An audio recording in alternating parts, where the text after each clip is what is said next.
Thank you, Chair. Nice to see a Meath man in the chair today.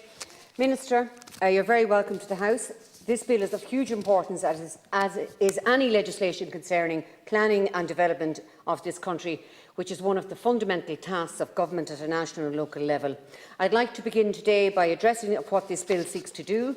I would like to touch on the issue of councils who may have made decisions around the area while being unaware of the impending legislation and the possibility of extra time through the extension provided for in this bill. Perhaps, Minister, you might give some of your thoughts on that. Could this bill serve better those who may have rushed processes in the area in an effort to meet statutory guidelines?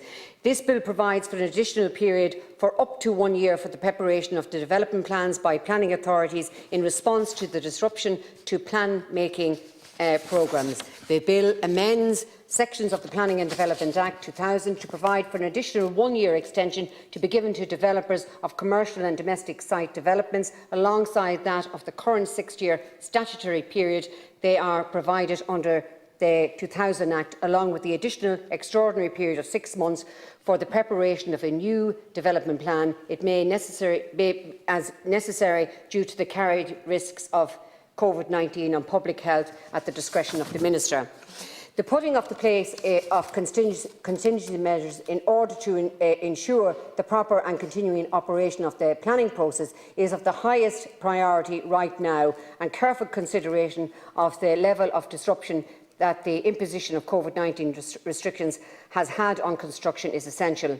I have spoken in this House before about the shutting down of our construction sector. I still believe that Ireland was an outlier in this regard, and that our overly harsh cancelling of construction was not in line with that of our European neighbours. But what's in the past is in the past, and we need to see how we can meet effective remedies in the 2020 construction deficit as quickly as possible. The deadline extension also serves as an olive branch to persons who have suffered substantial restrictions in their legitimate business endeavours. The restriction arising from the fact is it has not been possible for them, due to COVID-19 restrictions, to begin development nor continue to develop existing sites authorised in accordance with the Planning and Development Act 2000.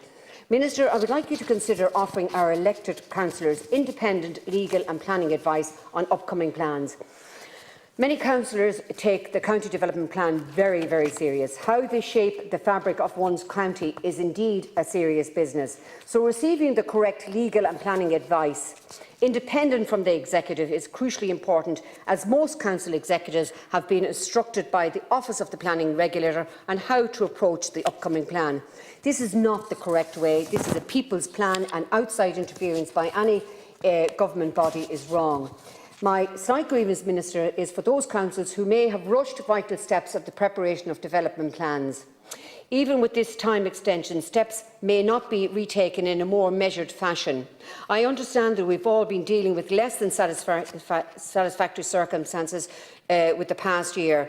Planning and development is simply too important to the good of this country to have the central process underpinning it to be anything less than above reproach. I'm afraid I don't come with a perfect solution to this, Minister, but I think my concerns are valid and I wish to express them, and I would be grateful if you could address them. Unfortunately, many of us here are all too familiar with the problems that can arise when drafting a county development plan.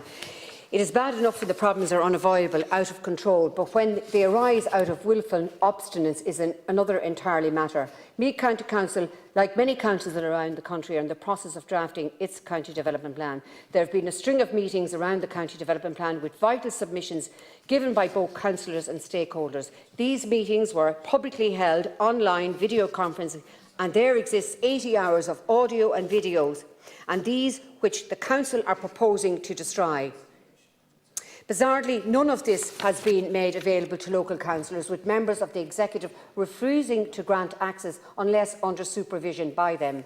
Additionally, no minutes of these meetings were drawn up after each planned meeting and agreed upon at the next, as is the standard practice. Instead, upon the completion of every meeting, at the very end of the process, a single document purporting to be a summary of all meetings was presented to the councillors.